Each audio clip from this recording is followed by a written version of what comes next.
guys! Welcome again to my YouTube channel! Welcome to Inday Eves Vlog!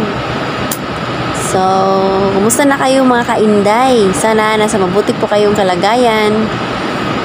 For today's video mga ka-Inday, may i-share ko po ako sa inyo. So, syempre, bago ako mag-start, gusto ko po magpasalamat sa mga na-subscribe sa akin, sa mga nanonood ng videos ko, at sa mga baguhan dito mga ka-Inday. Please subscribe, hit the notification bell, at piliin ninyo ang all notifications para updated kayo kung may bago akong videos. So, ayan po mga ka-Inday. So, ayan po guys, i-share ko po sa inyo ngayon ay tungkol po sa nawawala kong ATM mga ka-Inday.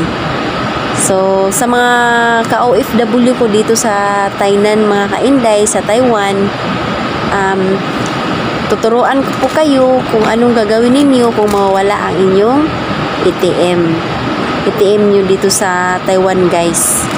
So, tulad sa akin, napakatanga ko kasi mga ka-Inday. Alam niyo ba kung bakit nawala yung ATM ko? Na-misplace yung ATM ko mga ka-Inday. Kasi, nung last Sunday, nagsisimba po ako mga ka-Inday. At yun ay wala pa akong tulog kasi galing pa ako sa trabaho noon. Dumiretso na po ako. Sisimba. Tapos, syempre, kailangan ko ng pera. Nag-withdraw ako mga ka-Inday. At ang nangyari, siguro hindi ko nakuha yung ATM ko doon sa loob ng ATM machine. Kasi, napansin ko talaga guys, kinabukasan na. Kasi kinabukasan day off ko yun at kailangan kong kailangan kong umalis. Tapos pagtingin ko sa wallet ko, wala na doon ang aking ATM. So, na-recall ko mga ka-Inday kung nasaan napunta yung aking ATM, kung saan na misplace. At ang aking mga ka-Inday, naalala ko po ay nag-withdraw po ako ng Sunday. At yun, siguro, hindi ko natanggal siguro sa ATM machine mga ka-Inday. Hindi naman siguro ninakaw yung mga ka-Inday, sigurado ako. Kasi, nangyari na po yan sa akin dati mga ka-Inday. Ang ATM ko, naiwanan ko sa loob ng ATM machine. Hindi ko po natanggal. Dahil po siguro ni mga ka-Inday sa alam mo yung night shift ako, parang bangag na bangag ako mga ka-Inday. Wala pa akong tulog noon, as in pagod, bangag. Siyempre, umalis na ako kasi sisimba ko mga ka-Inday. Sunday kasi. So, ayan po mga ka-Inday, na-misplace yung aking ATM. At syempre, ngayon, tuturo ko sa inyo, mga kababayan ko dito sa Taiwan, kung paano mag-process sa ATM ninyo kung ito ay na-misplace or ninakaw.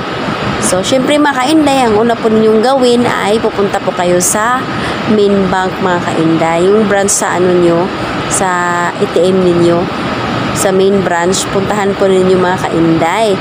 At syempre, ang requirements, huwag ninyong kalimutang dalhin ang inyong yung stamp ninyo mga ka-Inday, yung may pangalan natin, yung stamp na yun, importante yung mga ka-Inday. Tapos, ang ERC. Hindi na nila hinahanap yung passport ko mga ka-Inday. Ang hiningi lang nila is ang aking ERC card. Yun lang po mga ka-Inday at yun. May pinipill upan ako doon kasi syempre change ATM na po ako mga ka-Inday. Magpapalit po ako ng ATM. Tapos nung araw na yun hindi ko kaagad nakuha yung bagong ATM ko kasi sabi ng teller isi-send lang daw nila sa aking dormitory. Yung address sa mismong ERC card, doon nila ipapadala ang bagong ATM card natin.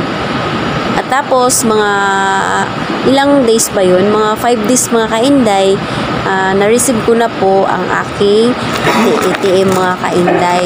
So, ayun po, ito po yun mga ka-Inday. Dito nila ilalagay mga ka-Inday. Ang ATM natin dito sa loob ilagay. Tapos, ang gagawin natin, pag na-receive na natin, babalik tayo doon sa main branch mga ka-Inday. At doon, itry natin ang ating bagong ATM. I-set up natin mga ka-Inday. Tapos yun na mga ka-Inday, okay na po. So, napakadali lang po mga ka-Inday mag-process ng pag nawawala yung mga ATM natin, ninakaw, ganun. So, ayun po mga kainday, ganun lang po ka-easy mga kainday. At paalala ko lang po, ayoko pong mangyari yung nangyari sa akin, ayoko mangyari sa inyo. So, bago tayo aalis, kailangan i-check po natin ang ating ATM card mga kainday. Kasi nakadalawang beses na talaga ako mga kainday. Nung time na yun ay night shift din ako nun mga kainday. As in, wala pa akong tulog. Bangag na bangag ako nun. Parang naano na ako, wala sa sarili siguro. Nakalimutan ko talagang kunin ang aking ATM card. At yun lang po mga kainday. So, wala na pong problema. Nakapalitan na po ang aking ATM na naiwanan ko talaga yun sa ATM machine. So, yan lang po ang i-share ko niyo mga kainday, mga kababayan ko dito sa Taiwan. Sana po may napulot po kayong aral dito sa aking videos mga kainday. And thank you so much sa support mga kainday. See you on my next vlog. Thank you so much. Bye!